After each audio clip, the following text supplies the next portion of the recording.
moment of truth opened up my eyes. A moment of truth.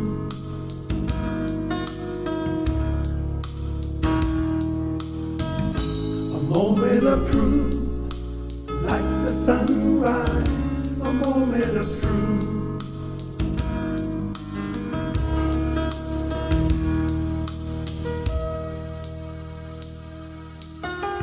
It's a new day. The world has made me new. My life is better. I finally found my way. A moment of truth made me realize. A moment of truth.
All right. Thanks, Devin. Thanks for the heads up. I had the mic off again. Anyway, what I was saying was welcome to. All right. Thanks, Devin. Uh-oh. Thanks for the heads up. Welcome to Live at 5. And this is your host, Dr. Harold G. Dacus Jr. We are excited to be with you this evening. And we condensed the intro down tonight because there have been some feedback from a few of our listeners. So when they go to rewatch it or when they go to watch it later, it's such a long intro. So now it's a real short intro. Just have the splash for the network and then short intro, boom, we're right into the lesson. We're going to do that. So for the playback, it'll be a much shorter time. Won't take so long for it to come up. All right, so the sound is back on. I did have the mic off, so Devin and Sister Quitter alerted me. So now the mic is back on. Let's have a word of prayer. Father, thank you for blessing us. Thank you for your loving kindness and your tender mercy. Thank you for your bountiful many blessings you have bestowed upon us. We thank you now for this time that we have come to share in thy word. We would ask that you would allow our hearts and minds to become good ground, that we would receive the seed of thy word, and then bring forth good fruit unto good measure. We ask this in Jesus' name. Amen. All right. So now we're ready to get back at it. Sound is all good. I love Devin's emojis. All right. Tonight we're going to get right into our lesson. We're still in chapter 4 with the Proverbs. And I want to talk about, we stopped off last week, and I want to pick up something where we had then, because I had a few little commentaries this week I wanted to deal with. But I want to get back to that those 5 points that we were making. One was the home being the primary source of moral and spiritual training. Number 2 was the spiritual training. Oh, yeah. The spiritual training. Actually, I am not even doing the ads in the front anymore. Yeah, you're right. That's a better place for them at the end anyway. The second one was the spiritual needs beginning in the early years of a child's life, those impressionable years. The third point we made was about the proud family heritage and the legacy of righteousness and its value. And then the last 2 points I want to deal with, the father has a special role of spiritual leadership within the family. We are actually right upon Father's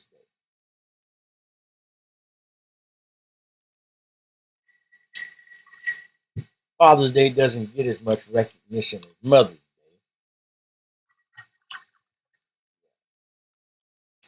but they do. Fathers do play a very integral role in the development and lives of their children, good or bad. The absence of a father has as much, sometimes or more effect than the presence of the father. And it is definitely seen in the children. Um, there's a great suffering that is, what's the word I'm looking for, experienced when the father's absent. Um, there's less of that when the father's present, but sometimes there's damage when the father is present, but not a participant or is a negative physical presence. You know, there's so much that pivots on the presence of the father, but the responsibility was not just to be a breadwinner. In the Bible, the responsibility of the father was also to be the head and the figure of protection, provision, and even love. And it all boiled down to this, even with all of that. The right training and instruction of children do not guarantee a lifetime of obedience. That was point number 5. Now, to deal with that, remember, right in the very onset, we made the point that Proverbs are principles, not promises, which means that to simply follow those principles would give you what would be called like a heads up, or an advantage on life. It would give you an advantage. But to ignore its principles and to fail to practice them almost guarantees failure. You gain a greater advantage when those principles are taught and exampled and then heeded and embraced by those who are instructed in the ways of wisdom. And so we look at the role of the father, and I really not think but know society has done a lot. If we look at the history of the development or the, how should I put this, the undercurrent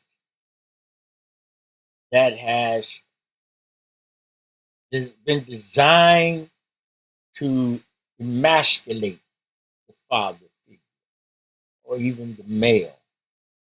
There is so much that society has introduced into our social interacting as men and women that has greatly affected how the roles of the men and women have altered and changed.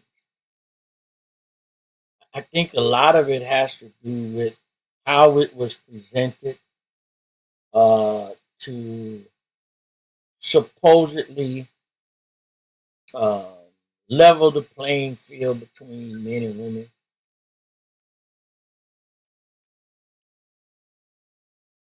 As it related to what the picture that society was painting as the equality of the sexes. But what is the real truth? The sexes are not equal. They're not. The bodies of men react differently than the bodies of women. The bodies of men are made up differently than the bodies of women. And the physical makeup, the potential for strength, and the even the design. See, we can't be equal on a lot of areas. In other words, we can't be equal in childbearing because men can't bear children. See? We're not equal in emotion because that aspect was primarily given to the woman when she was created. Let's face it, we try to come up with all this so-called uh, equality of the sexes. Let's face it, it just doesn't exist. Okay, men will be stronger. Um, you know, um, Men are more logical in thinking. Women are more emotional. Women have more of an aptitude for care and nourishing. The nourishing of a father is in a different aspect than that of a mother. I mean, we're trying to make something be that is. We weren't designed that way. Men are designed for war. We're designed that way to be the protector, to be the physical force. Now, yeah, you have some anomalies, and in some cases, and women can be strong, but they don't have the potential to get as strong as a man can. Their muscles don't develop the same. Their bodies aren't the same. And even in our makeup and how we think is not the same. And we haven't really learned how to appreciate each other or appreciate the role of one another. See, there's nothing wrong. Now, a couple of questions were posed this week, and I was tagged, And I think we really got this whole thing about headship and hierarchy of the sexes totally confused. The Bible says Christ is the head of the man is the head of the woman. The man's role as the head does not hinge on which one of them makes the most money, especially nowadays when women can have opportunities to earn more than some men. For instance, nurses are paid very well.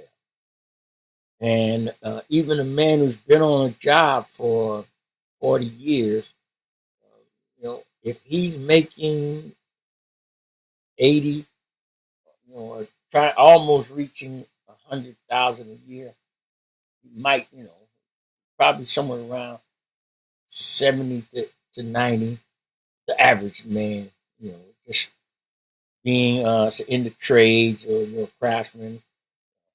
Whereas a nurse, a woman who's a nurse, can make 120, 150,000 a year. She'll make 90,000 just working less than 40 hours a week. I know because I've done taxes, and so certain professionals have a man whose wife is an attorney. She's making 250, 350,000 a year, and he's making 150,000 a year doesn't make her the head because she makes more. But we got, we've started this um, determination of headship based upon how much money he brings in. There was a question posed about if a woman who's a nurse made $150,000 a year, 170,000, I think it was, 150,000. The husband made 70,000. Should he have to pay the mortgage by himself, even though if she made more money? Well, here's the problem. First of all, nowhere does it even say he has to pay for everything. This is just something society developed because if you remember, traditionally, very few women who were married worked outside of the home. And the cost of living was such that the man could take care of everything off of that one salary. But as society developed and technology and new things and the cost of living increased, I don't know if you saw my post. Let me go back and read it from earlier in the week. I'm going to pull it up. The necessity of the woman leaving out of the home to keep up with the cost of living then created what should I say a whole nother dynamic, and now she's out of the home and she's working and bringing in income in order to help subsidize their income to pay for some things that she wanted, or that they wanted to upgrade. Here it is. Listen, I did this June 2016. Rest in peace, America. You went soft on discipline. You raised the cost of living so high that both parents are always at work rather than spending time with their children. You took God and prayer out of the school. Parents were told, no, you can't discipline your kids. Kids had rights, blah, blah, blah. Well, America, you shall reap what you sow. We have lost generations of offspring that have turned into selfish, disrespectful brats who have no respect for people, property, or authority. Things need to change. That I stopped there. Now, there was a whole lot more to that I had written that time, but that's all I posted. But just listen to the gist of it. We went from, follow me closely, because that's not in the Bible. As a matter of fact, we're going to get to it in Proverbs 31. In Proverbs 31, that virtuous woman contributed, invested, yeah. And she even made wise investments and put her, even the labor and benefit of her husband's work, put it to good use, bought land, ran the household like a business. Listen, where did we get this from, or this notion that it was all on the man? That came from the circumstances of life and traditions. Because the men went out and worked, the women stayed home, took care of the children. Well, when they come out of the home and started going into the workplace, it was primarily to keep up with the cost of living and to also be able to acquire some of those material things they desired to have. So it didn't mean the man's no longer the head because the woman can go out and get a job paying more than her husband.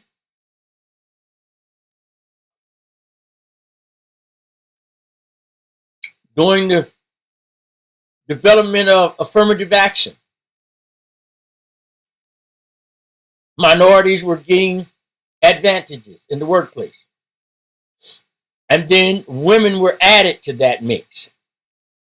And so if they were a minority and a woman, that added 2 points to the affirmative action scale. Whereas with just what's the word I'm looking for? Promoting just a minority male, got you 1 point.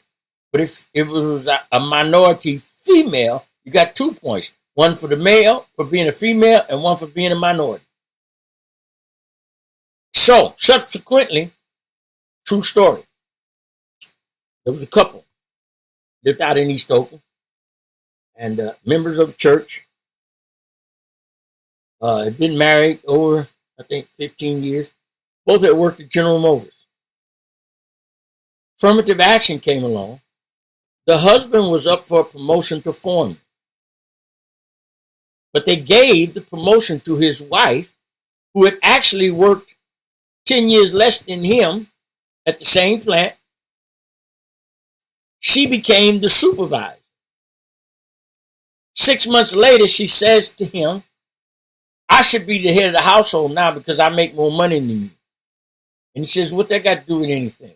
I'm the man. I'm still the head. She said, no, I should be the head and I should make all the decisions and I should handle all the money because I make more money than you do. This went on. The argument kept going.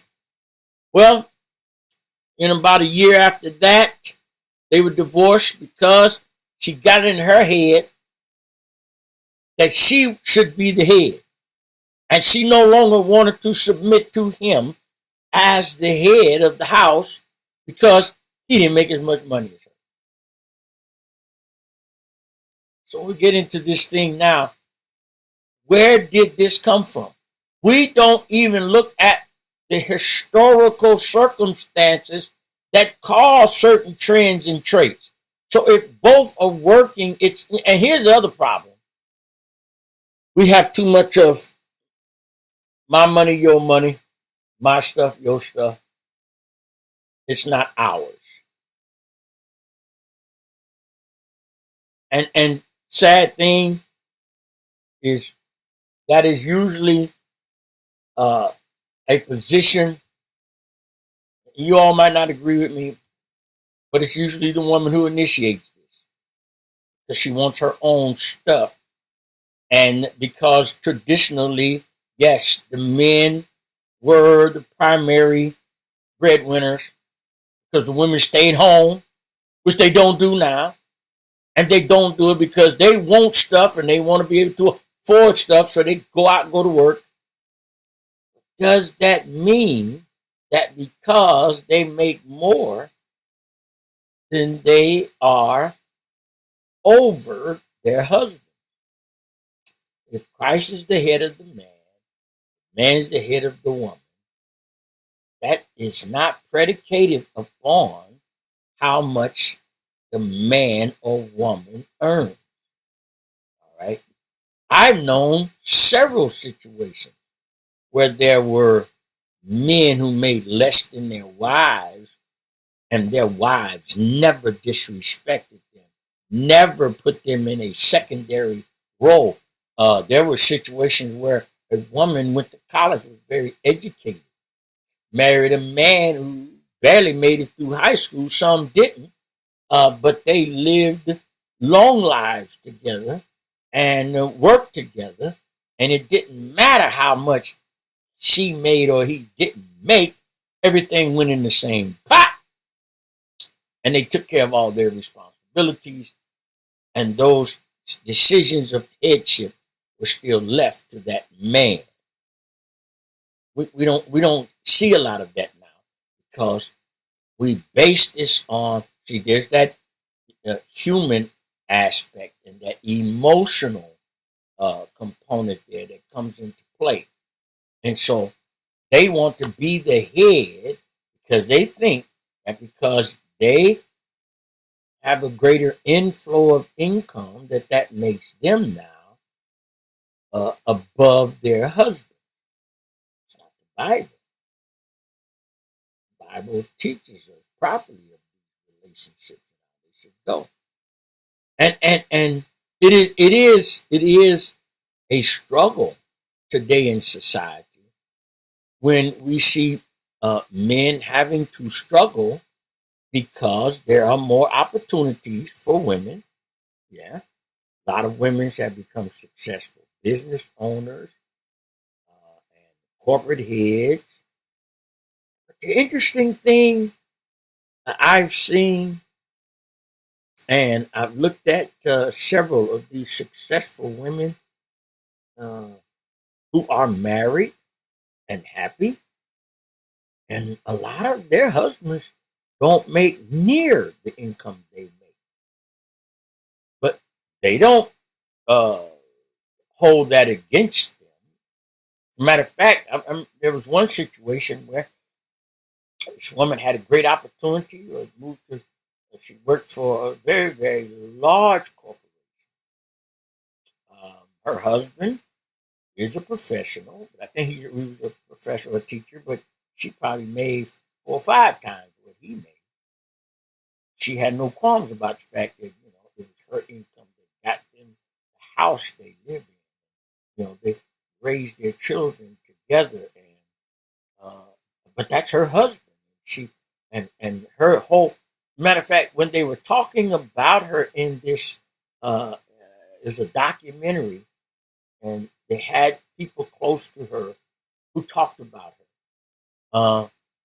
The person who trained her to replace them to take their position when they left the company, and the person they trained under before that, and all of the people she had worked with, and all of her colleagues always said, as yeah, she deserved all of her promotions and all of the things that she had done to help this company maintain its success, even through bad times.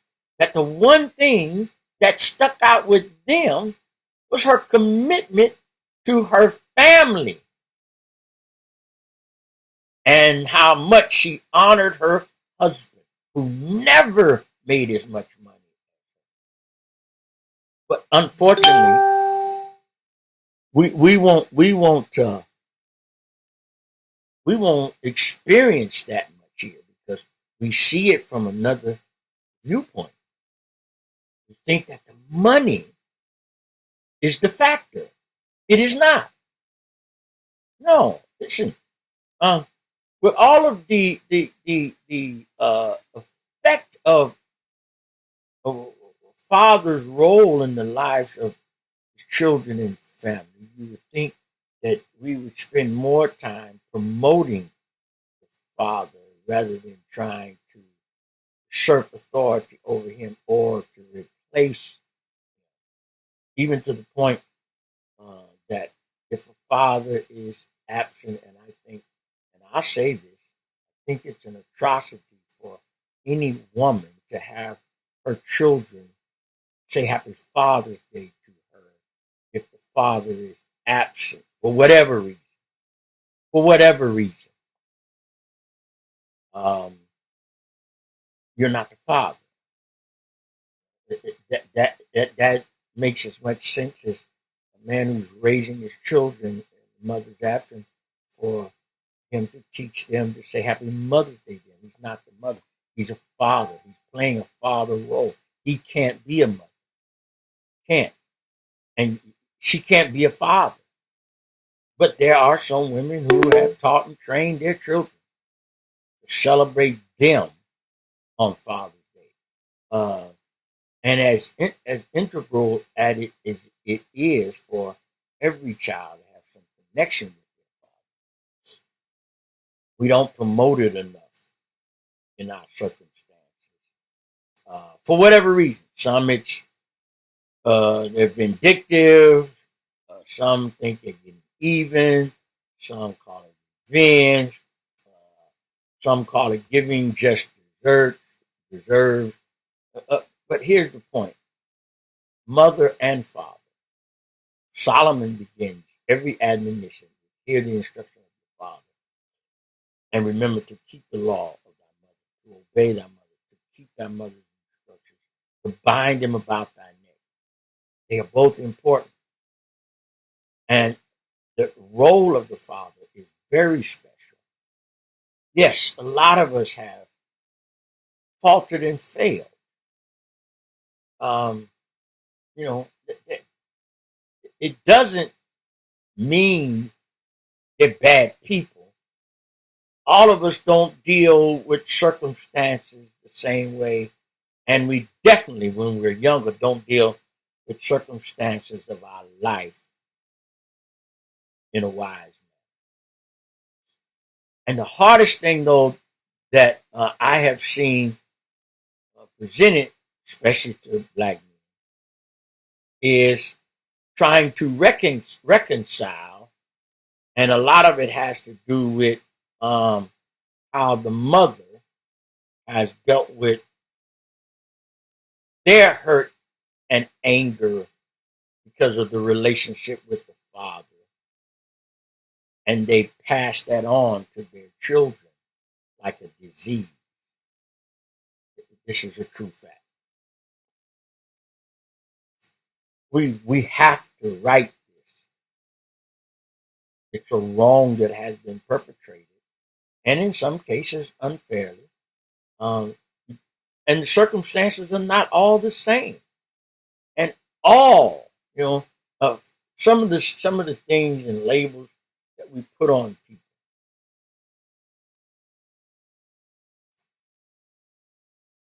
We're more apt to be negative against a man for being absent than a mother. We will go to greater lengths to sympathize with that woman and restore her than we will the man. And yes, we carry the brunt of the blame of the lack of success in our children's lives because of our absence or lack of involvement or participation in their coming up. And yes, we are blamed more. So be it. We have big shoulders. But if we are to heal from this, what we have to do is say, okay, let's get first the understanding of why we think the way we do. So why do we think that the man's supposed to take care of everything? Well, because traditionally, he was the only one that went to work. It was the circumstance. And the woman stayed home. And yes, in a lot of cases, she had the responsibility of managing the household and his wealth. Read Proverbs 31. When we get to Proverbs 31, we're going to have a real good lesson on this. I'm just jumping the gun now because I'm trying to just make a point. The Bible doesn't say this. Yes, you got to take care of his own, and he's supposed to provide. And if he didn't, he was worse than an infidel. But that was the role of the man. Because the woman's role was to be at home rearing the children. And the father would teach them. She took care of the household. She managed the servants. She also saw over and assisted him in managing the affairs of the house and any business he had. That was her role. So you take a situation where we go from, now watch this. It wasn't really until the 60s, 70s, and a lot of this had to do with the situations from the late 30s, 40s, and 50s when wars were going on and those 2 world wars were taking place, that the women had to come out of the home to go into the workforce. A lot of them went to do jobs traditionally a woman never did. But they got out and got a taste of a paycheck, Rosie the Riveter, once they got a taste of that paycheck, and they came out of the home, then they started being now hungry and eager to go out and earn money. Because why? They thought their value was in earning money. And they thought that made them more valuable because they could earn money and to earn their own money, thereby earn their independence. Because somebody started drilling in their head. And then the feminist movement came about. And that wheel, once started rolling, was like a snowball. The more it rolled and the more snow and momentum it gathered, the larger it became and the more devastation and the more potential of damage it took on. So it began to now erode the family makeover. Began to erode the family, erode the relationship between the father and mother, the husband and wife. And the roles started to change. I don't know if you remember though, but back in the 80s and 90s, and especially in the early 2000s, the end of 80s, the 90s, early 2000s, I don't know if you remember, but there was a fad. And this fad was the men were staying home, and because the women were getting better paying jobs, they were becoming the breadwinners, and those husbands became dads at home. And they began to, what's the word I'm looking for? They began to go out of the home as the breadwinners, and the husbands became, I'm trying to, man, they didn't call them, what did they call them? Not house dads or home dads, Mr. Moms, those kind of terms came out. But the point I'm making is the men stayed home and started basically doing the traditional role of the women then, and what mothers would do, clean the house, Mr. Mom, yeah, feed the kids and all that stuff, and take care of the laundry, and going to PTA and taking the kids to and from school and to the park, and those women went out and worked, and in most cases they did not change their position or change their roles as far as the husband and wife, but just one went to work, the other stayed home. But traditionally, the men worked and the women were at home with the children. And so there was no, this wasn't something that was just written or taught. That's the way society was. Now we come up to the time we're in now. Those roles have changed, and then the necessity of two incomes just to keep a household going changed that whole dynamic. And it had nothing to do with the Bible saying that what's the word I'm looking for? The Bible saying that oh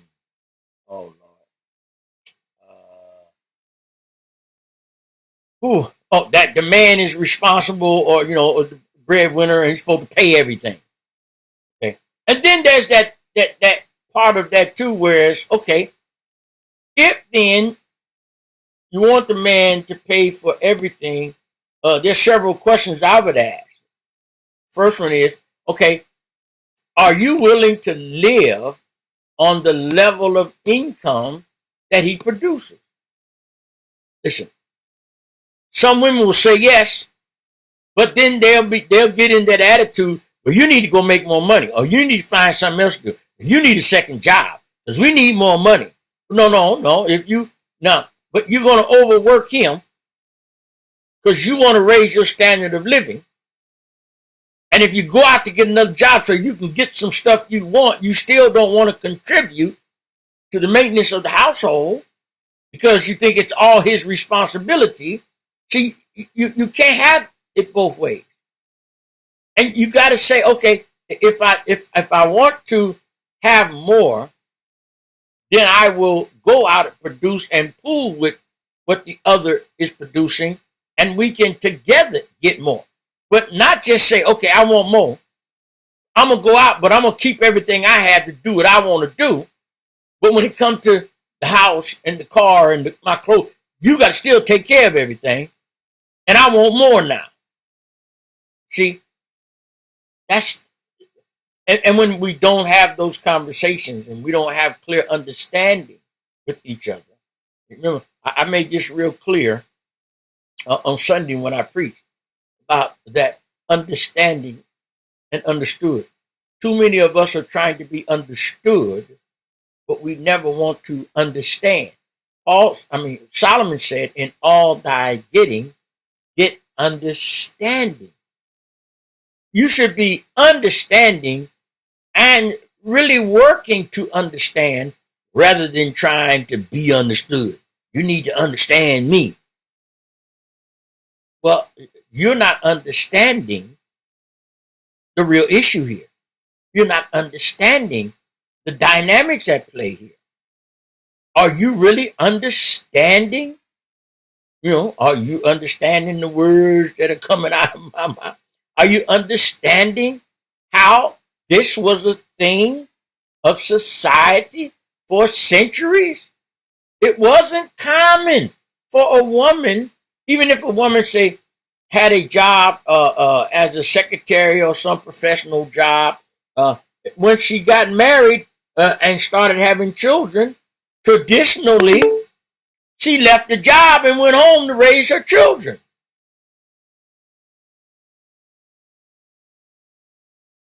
But no, we don't see that.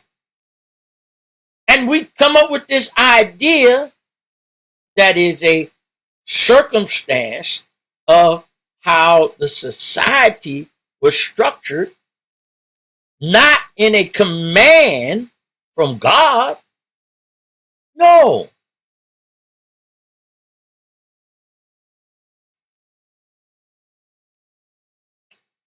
Those who succeed because they learn to work together.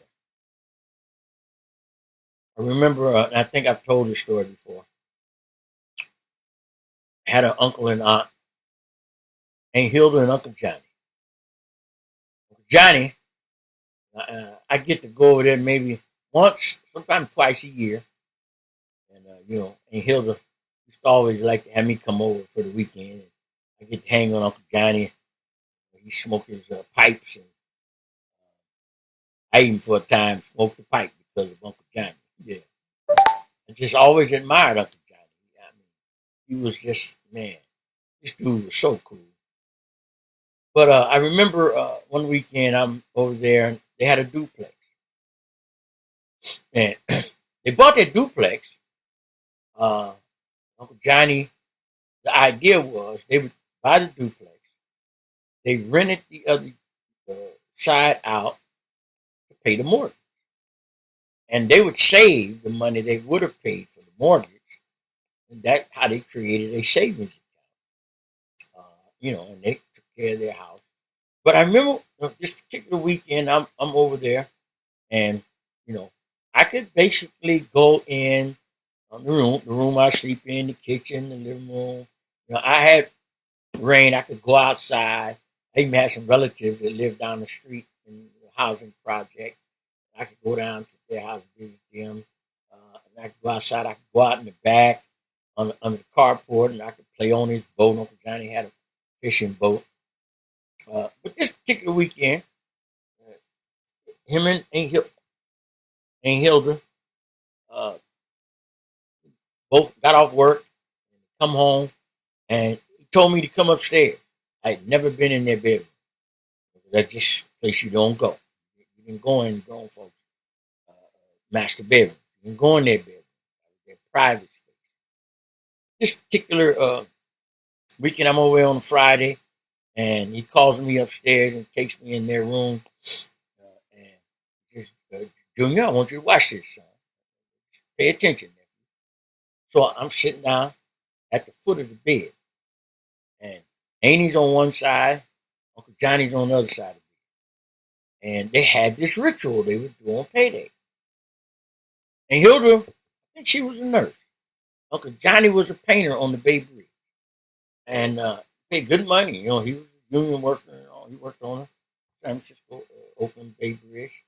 And they would both cash their checks. And then they would bring the cash home. And they would do this ritual. Uncle Johnny would pull his money out of his wallet. Annie would pull her money out of her purse. And they would throw it on the bed. Then Uncle Johnny had big hands. Uncle Johnny would take the money and he just mix it all up, you know, like you playing dominoes. And Uncle Johnny would mix that money up. Then when he get through, he said, "Hilda Jean?" She said, "Yeah, Johnny." He said, "You know which is yours?" He said, "No, can't quite tell." She would say, "Johnny?" He said, "Yeah, Hilda Jean." "Johnny, can you tell which is yours?" He said, "No, I can't tell." He said, "Okay, well, here." And he'd take a pie. He said, "All right, put that in the savings account. And then, we'll pay the PG&E and the water bill and, the telephone bill. And here's the grocery money." And then he said, "And, all right, you take that for your pocket money and I'll take this for my pocket money." They put their pocket money away, and Hilda would take the rest of the money, and she would go deposit in the bank because she's writing checks to pay all the bills, and the rest of that she deposit the money in the savings, deposit the money in the household checking account to pay the bills. That's the end of the story. They never argued about money. If they needed a new car, they wouldn't buy the car. They didn't worry about because he paid the car note, but I think at the time when their cars were paid for. So he said, "That's the way you run your household. Don't argue about no money because it's the household money." I thought that was so cool. Oh, I thought that was so cool. That's the way they did it, and it worked for them. I've seen different family members do it other ways, do different ways. When my father was living, my mother, because he had that in his head. Uh, if she did work, most time he didn't even bother with her about what she made and brought home. But when he told her to come off the job, stay home and take care of the house and take care of everything, he would tell her she won't go to work. "I need to go to work, pay my credit card." He said, "You don't have credit card." But she, "Yes, I do." "Give me your name, but you don't have it." He would pay them, and he'd tell her when she could use them. If she wanted to go buy something, he'd tell her, "Well, you can't go right now. I got to pay this, pay." And then when he get them paid down, he said, "Okay, you can go get that, whatever it was, she was asking about last month. I done paid your card off, so go buy it, and I'll pay it when the bill comes." Everybody does it different way, but I watched this dynamic, and I watched it unfold, how time started changing, and the more cost of living went up, and the more requirement it was to maintain the household, it forced some women to come out of the house, but some of them went cuckoo for Cocoa Puffs. They thought that now they making money. And what the strange part about it was, they felt like because they now made money, that they had a greater voice. They had a great voice all along. husbands listened to them.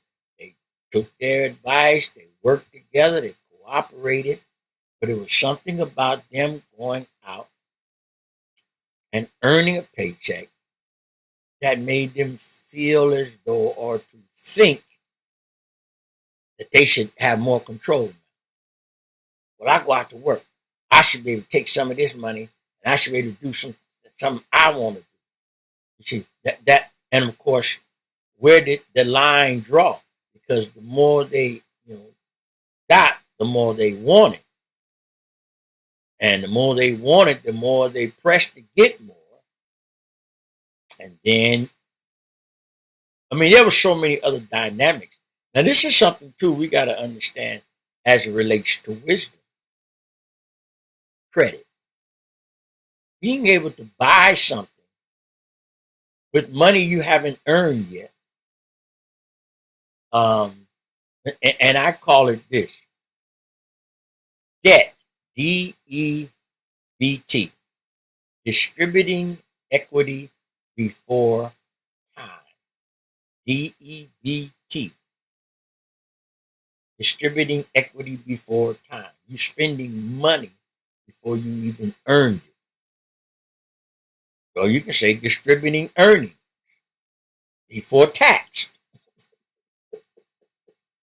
You're distributing your money before you even get it.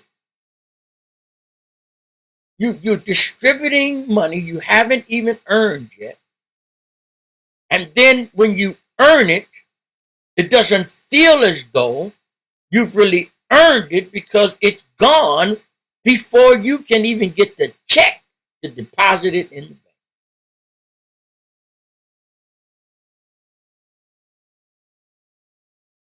So many of us are working for Wells Fargo Mortgage or Countrywide Mortgage, Superior Loan Services, for GMAC Finance, for Wells Fargo Dealer Services. I'm just named for Chrysler Corporation. We're working to pay Mutual of Omaha, Fidelity Insurance. I'm just named. We're working for the mortgage lender. We're not working for ourselves. We're working for the car manufacturer. We're working for PG&E. We're working for the water company. In other words, we're working to give back what we've already received. We spent the money and haven't even earned it yet. Is that wisdom? But yet we operate, and some of us haven't learned, though, how to master the use of debt to make us money. So that you make enough money to pay off the debt and have money left over. There are some people who use it masterfully, that they make enough money off of the money they borrow that they don't even have to spend the money they went out and worked for to take care of their indebtedness. That's a whole nother lesson. That's a whole nother line of study, another strategy. This is the situation we've gotten into. And so this has caused us to, and yes, men have taken a real hard hit. So, we don't really get the Father's Day receptions, and some of us got some negative connotations added to us because of it, and it's unfair, and but it's the nature of the beast, and it's because we haven't really paid attention to society and circumstances that have been presented to us. Traditionally, the women didn't leave out of the home. Then that meant the men were the ones working and paying everything, because the women couldn't go to work. They stayed home, took care of the family. But now they're out of the house and you want more, then you should help pay for it then. And then they got this thing, if the women got to pay half or they got to contribute, then that means they're equal. So the man not the head anymore. Why not? Why not? It's nature. It's nature. The woman come out of man. The man didn't come from the woman. God created man, and then he took out of the man, created the woman for the man. And then you got to understand. See, here's the other part. Understand the meaning of words and the connotation of those meanings as it relates to the instructions of God. And God said for the woman to submit to her husband. And then he says the husbands love their wives and submit to them. You got to understand the connotation of that. And in the aspect of how does a man submit to his wife and how does a wife submit to her husband. And then she being the help meet. We don't get it. So we judge the man based on the wrong things. And we diminish him and emasculate the man. There has been a total emasculation of the role of man in society. And the man has been pushed out of the household. Been pushed out. And if you look at the percentages of households, it used to be at one time, watch this, it was 27% of the households back in the 60s were single.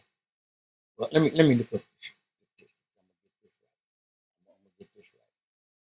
Just hold on. I'm gonna pull this up.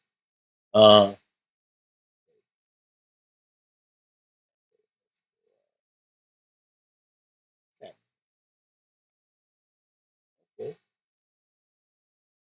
Let's go to there you go. Percentage of single parent household.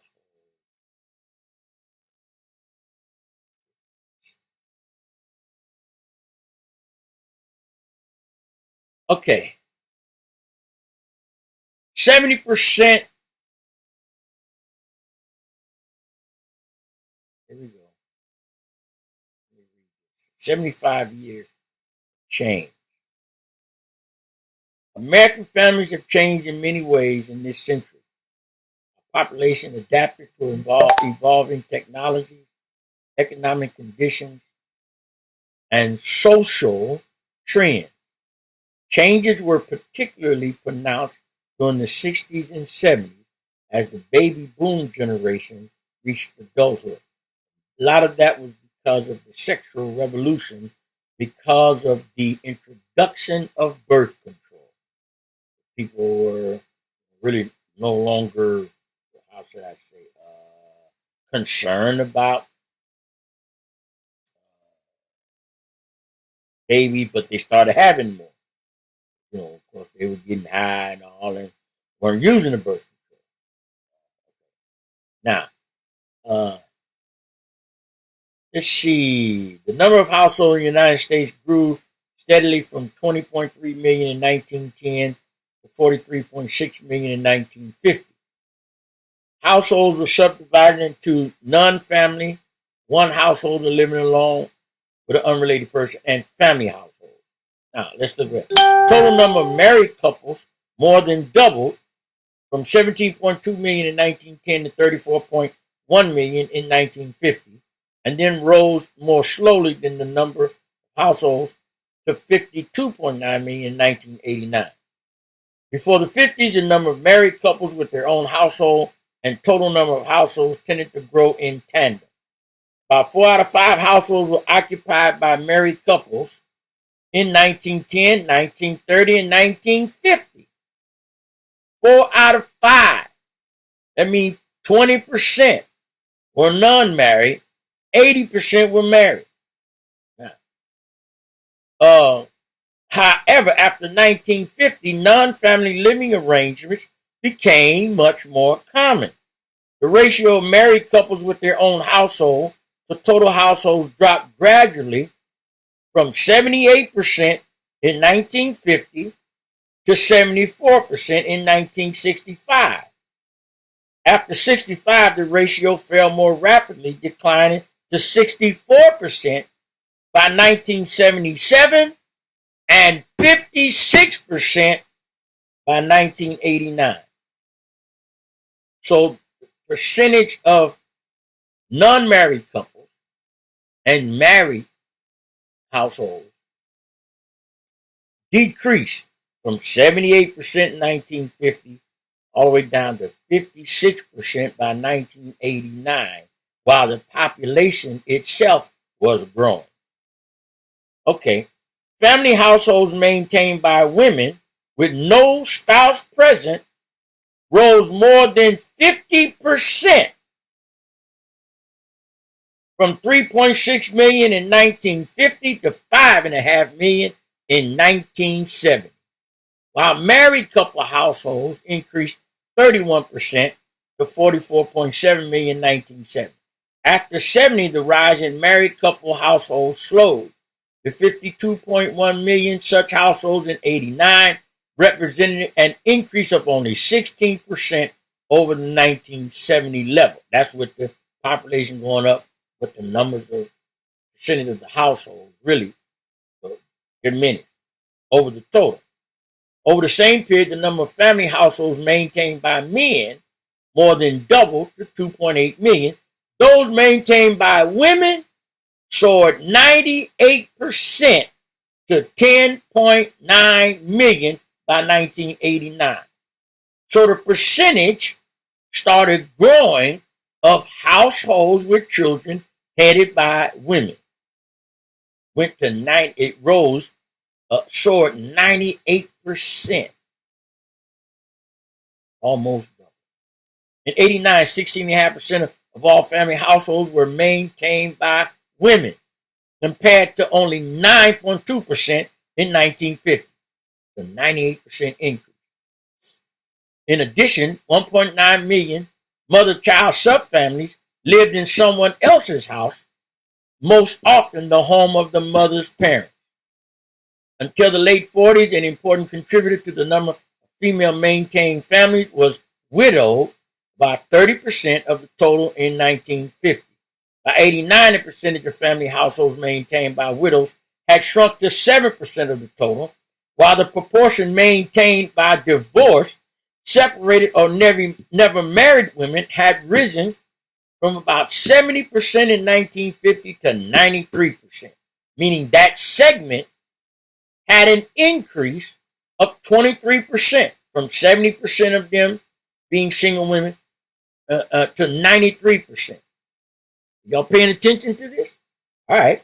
Now, this dramatic shift away from the traditional nuclear family living, families maintained by never married women increased tenfold over the past 2 decades, rising in 1970 to 2.7 million from 248,000 in 1970 to 2.7 million in 1988.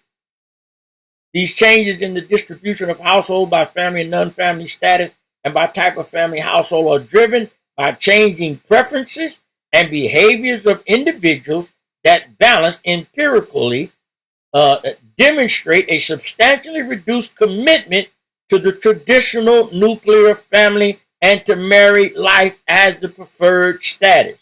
As a consequence, family life cycles have changed dramatically. So the family life cycle has also had a dramatic change. So the number of households headed by what? Single, and they use the women in this dynamic because it's more women head of households than men. Because traditionally, the courts will award the child automatically to the woman. That's just an automatic. Okay, she just have to say she don't want it. in order for most time for the men to end up with the children. But this dynamic, you see the percentage of how it has changed. And so now we have over where it used to be 20% of the households, unmarried and single head of household. Now it is over 70% of our children born out of wedlock. Okay, I mean, much more statistics. Now, a lot of this also had to do with the wars, women becoming widows during wartime, and then of course some remarried. Then there were the marriage rates dropping, divorces increasing, which also increases then the number of households headed by one parent. All of those dynamics come into play. And then there's the dissolution of the family. The family dynamic has changed, so these numbers have been affected greatly by the circumstance and by the trends of society. So the point I'm making, there needs to be some new understanding of the real roles. And you can tell it by the conversations you see on social media and how a lot of women will pose these questions. And as it relates to, and here's the other thing, they want to be taken care of, but they want to, a lot of them want to benefit above and beyond the man's ability to earn. If you know he only makes $80,000 a year, quit trying to live on a $200,000 budget. It's not gonna happen. You know, you're not gonna go out and buy $1 million house and he's only making $80,000 a year. He can't afford the payment. Well, that's what I want, and you need to find a way. Well, no, sorry, you got the wrong one then.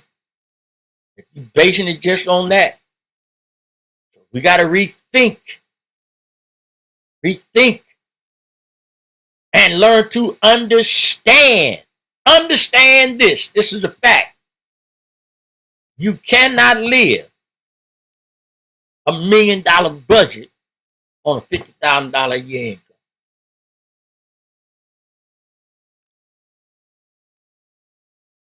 Can't live a $1 million lifestyle on a $50,000 budget.